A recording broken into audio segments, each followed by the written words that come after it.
When busing was offered as a solution to school segregation in Richmond, Virginia, a passionate outcry came in response. Many Richmonders were opposed to the forced busing of their children. They protested with signs on streets with their children and even pets beside them. They went on motorcade protests to Washington, D.C. They made their voices known within Richmond by writing letters to the school board. For example, in May of 1970, one concerned mother wrote, "I wish to go on record as favoring a continuation of freedom of choice for our local schools.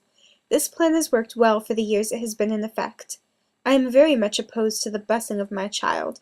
It violates my rights as a parent when I have no choice in where my child attends school. At Mary Mumford Elementary School, we have only 25 colored children. If colored parents wished their children to go to schools outside their neighborhoods, there would be greater numbers in Mumford. The majority of these parents feel as we do. They wish their children to attend schools in their own neighborhoods. Please convey my thoughts to the board and school administration. Sincerely, Mrs. Virginia Rice." Still others offered their opinions to the newspapers. In July of 1970, one man wrote to the Richmond Times-Dispatch, "Where has democracy gone? The dictionary defines democracy as government that is run directly or indirectly by the people who live under it. Every person I have talked to, black and white, is for the neighborhood school concept. They emphatically want no part of busing their children across town. I personally cannot conceive such a plan being promoted by anyone, whatever the reasons.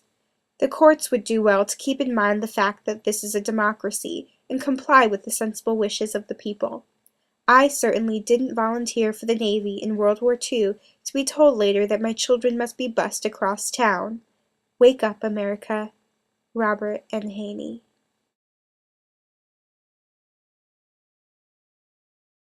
Despite all opposition, in 1972, District Court Judge Robert Marriage, Jr. ruled that students in Henrico and Chesterfield would be bused to Richmond City Schools.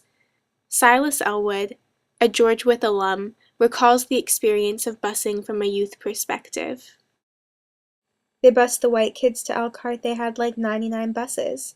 They bused the black kids, they squeezed them on like 2 or 3 buses, so you've got all these kids and they get to school. And it was that kind of thing now, when you're young, you see through it. It ain't politics. So we're like, we know y'all got more buses than you're saving for us, 'cause they're all out here."